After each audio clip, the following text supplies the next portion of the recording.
True to Relic's style, there's no base building in Chaos Rising, the first retail expansion for Dawn of War 2.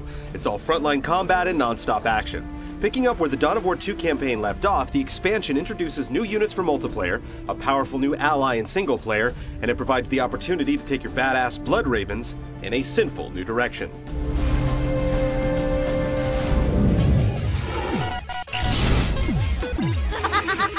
All was all but doomed. The hive ships of the Tyranids hung over each world. After beating back the Tyranid hive fleet in Dawn of War 2, the latest threat to the Imperium of Man is revealed to be the Order of Chaos Space Marines. Think of them as bizarro demon-worshipping versions of regular Space Marines in spiky black armor.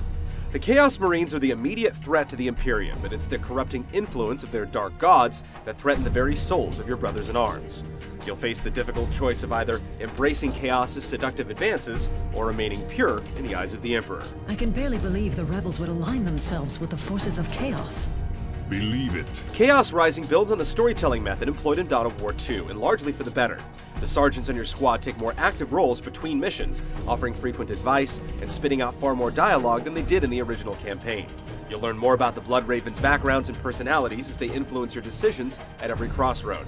In fact, most missions are tied to a particular squad member's background, providing personal motivation for him to take action alongside you. Commander, if that truly was the Elephas we faced on Cronus...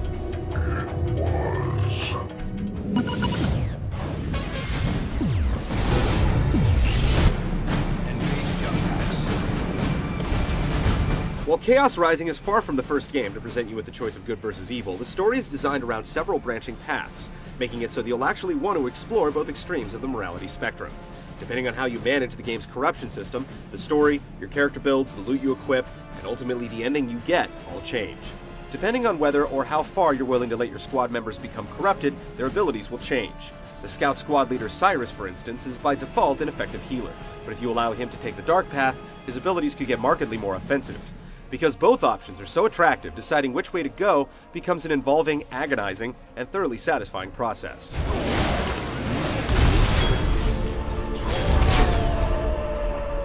It's easy to pick 3 favorite allies and neglect the rest, so adding storyline incentives to the squad deployment process helps you develop a more balanced group.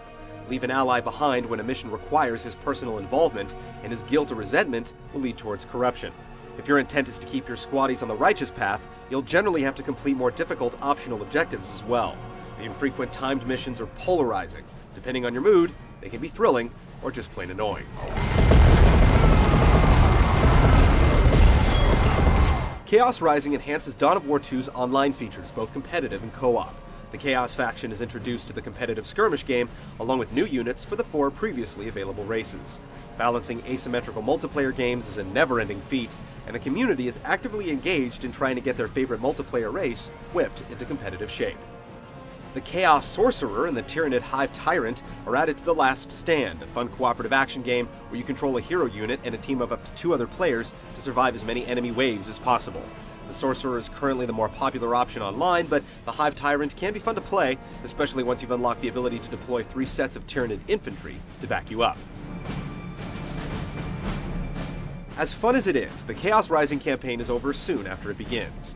Attribute this brevity to how the original game had far more optional missions to tackle, including recurring defense missions that you could grind to gain extra experience and loot. It's an issue of quality over quantity. The new mission designs are an improvement over those in the original campaign. They're challenging, and just complex enough to be entertaining, but it'll take only an evening or 2 before you're ready to face the final brutally difficult boss encounter. After that, you can come back and play through the opposite end of the corruption scale, or you can move on to the multiplayer modes.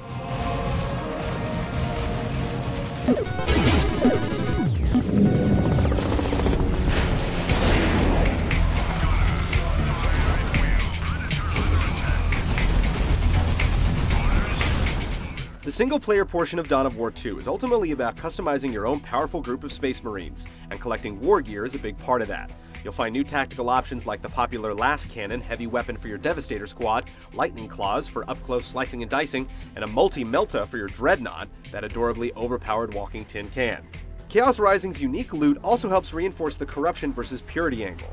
Much like how the dark side of the Force is easier and more attractive to the power-hungry, going the full corruption route will give you access to some of the most powerful gear around. It's seriously hard to resist, considering how much effort you have to put into keeping everyone pure of heart. If you try on a few of those powerful corruption-inducing items and then feel remorse, there are redemption pieces for the penitent.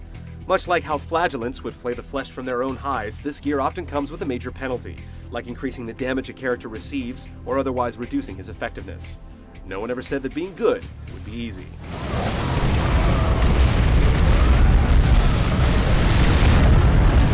Chaos Rising adds a few tactical options that make for a richer, more authentic experience, bringing in more of the weapons and unit types from the beloved tabletop game. Micromanaging your forces is a simple enough matter of firing off the powerful hotkey-driven special abilities and managing your energy. The lion's share of your effort will be in playing tactically, making effective use of cover and using the right squad to hit optimal targets. It's a waste to have your infantry killing assault squad slashing an Eldar tank when those chainswords would do far more damage against a clustered squad of foot soldiers.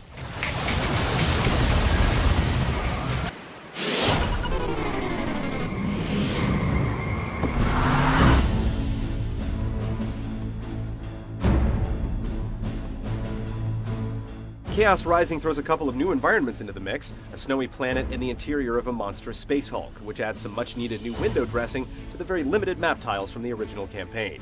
Chaos Rising really impresses when it allows you to take in the savagery and glorious chaos of a full-scale melee between your Blood Ravens and any enemy unlucky enough to cross their paths. Special melee attacks bring even more carnage, and sometimes it's worth slowing down on the micromanagement just to watch your brutal units do their thing.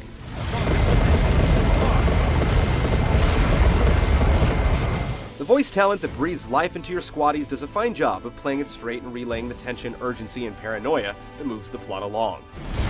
Move up and hold that position!